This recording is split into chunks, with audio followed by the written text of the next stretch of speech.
On est de retour avec David Bernard, qui est ici pour aller à contre-courant, semble-t-il. Tu ne veux pas nous parler de prière? Oui. Non, en fait, je voulais vous parler de prière, mais surtout, je voulais vous parler de comment ne pas prier. OK. Mais avant, j'avais envie de faire un petit lien parce que le témoignage de Geneviève est vraiment venu me chercher dans le fond des tripes. Je pense qu'il y a probablement... Je ne dois pas être tout seul à penser ça parce que Geneviève, elle a une image de femme très forte. Elle a un caractère. Puis même, elle disait pendant la pause, elle disait hey, « Non, j'ai tout un caractère. » Mais il y a une chose qui habite cette femme-là, puis vraiment, je l'ai remarqué, c'est l'amour. Tu sais, il y a plusieurs années de ça, j'ai donné ma première entrevue à vie pour mon livre « Ralentir pour réussir à 2 filles le matin » où elle était. Et elle m'a regardé juste avant que je commence avec des yeux qui étaient tellement remplis d'amour. Je vous le dis, ça m'a transcendé. Et cette journée-là, ça m'a complètement réconforté. Toute une histoire. Beau. Ouais. Wow. Alors vraiment, cette femme-là, elle est très congruente. On commence avec une petite farce aujourd'hui, parce que justement, je voulais parler de la prière et de comment ne pas prier. Ben, en fait, pour vous aider à comprendre comment souvent, nous, les êtres humains, on n'a pas le tour quand on s'y prend avec la prière. Alors, c'est l'histoire d'un jeune garçon italien qui vit dans une famille de mafiosos. Tu sais?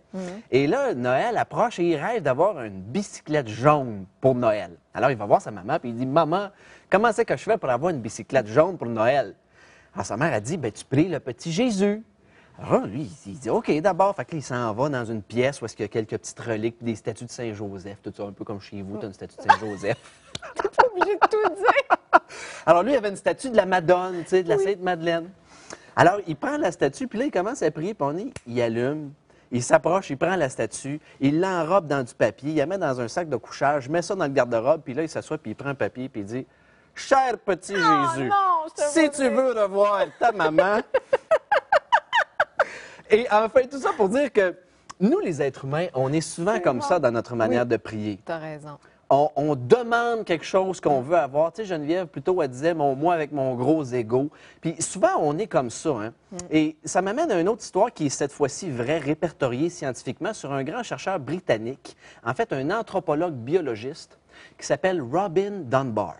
Et Robin Dunbar, lui, a fait des études sur les chimpanzés. Et son objectif, c'était de comprendre les singes et de voir jusqu'à quel point ils sont capables de gérer des problématiques complexes. Alors, écoutez ça. Bon, là, je vous dis, ça va peut-être vous choquer un peu l'histoire, mais quand même, c'est la vérité. Monsieur Dunbar prend un singe, il l'amène dans un enclos, et là, il le fait jeûner pendant 2 jours. Pour un singe qui mange à toutes les heures, c'est gigantesque. C'est comme tu mangeais pas pendant une semaine. Et après 2 jours, il va positionner dans la cage une petite boîte en plexiglas transparente dans laquelle il y a simplement un petit cercle pour y insérer une patte de singe. Et là, il prend la patte du singe, il la met dans le trou, prend une banane, la met dans sa main, ferme la boîte et barre la boîte.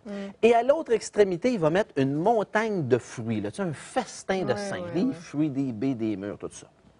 Évidemment, le singe, parce que son bras et son poing est fermé, il n'est pas capable de sortir sa main de la boîte. Il faudrait qu'il lâche la banane. Tout ce qu'il a à faire, c'est de sortir la banane, lâcher la banane pour pouvoir sortir sa patte. Mais pendant des heures, le singe, parce que c'est un singe, il essaye de partir avec sa banane. Puis là, il est là, puis il tire, puis il essaye, puis ça marche pas, son affaire.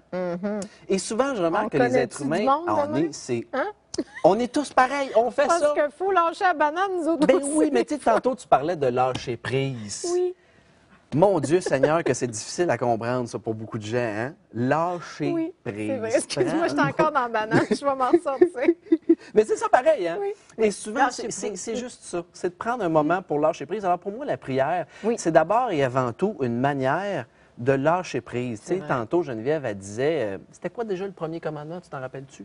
Le premier commandement? Pas le premier commandement, mais la première étape pour les alcooliques anonymes. Dans le fond, d'accepter, je me souviens plus ces mots exacts, mais c'est comme dans tout, c'est d'accepter que tu es dans ta faiblesse présentement, que tu as quelque chose à transformer. Exactement, que tu as perdu le contrôle. Donc, tu lâches le morceau, tu lâches la banane.